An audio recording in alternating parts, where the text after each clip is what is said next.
L'Europe casse la sécurité sociale française. Oui, ça y est, nous y sommes, c'est le moment. C'est celui que les ultralibéraux attendaient depuis longtemps, la perte de la souveraineté de la France en matière de sécurité sociale. Ce qui revient à dire que l'Europe dictera à notre pays, suite à plusieurs dossiers en cours d'étude, ce qu'il doit dire ou faire en matière de retraite, de santé, de salaire, exactement comme on le voit déjà en Espagne et au Portugal, qui doivent se protéger par un salaire minimum efficace, et puis plus largement tout ce qui touche la protection sociale à la française. Alors oui, il faut évidemment réorganiser notre sécurité sociale. Son cadre rigide, ce que certains appellent très abusivement son monopole, ses graves dysfonctionnements, comme le prouve la révolte justifiée des commerçants et des artisans, ses difficultés d'anticipation telles que les retraites incertaines des agriculteurs.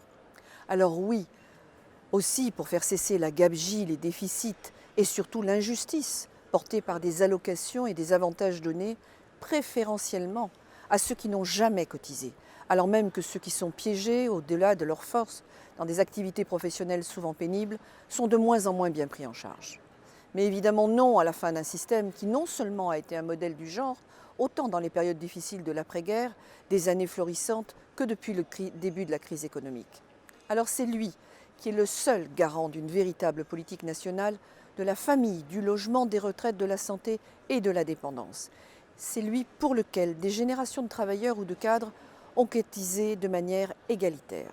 C'est lui encore qui évite aujourd'hui la grande pauvreté et surtout celle à venir à cause de la perte inéluctable d'emplois provoquée par l'arrivée de la robotique et du numérique. Seul un État est en mesure de savoir ce qui est adapté à l'échelon de son pays. L'échelle européenne est en l'occurrence totalement inepte au regard des disparités entre les 28 pays qui la composent. Et surtout, se profile la mainmise par des banques et des fonds de pension sur un marché d'au moins 500 milliards, ce qui est d'ailleurs largement commencé avec les chaînes de maisons de retraite et les grands groupes privés de cliniques. Alors non, l'Union européenne ne doit avoir aucun droit sur notre sécurité sociale.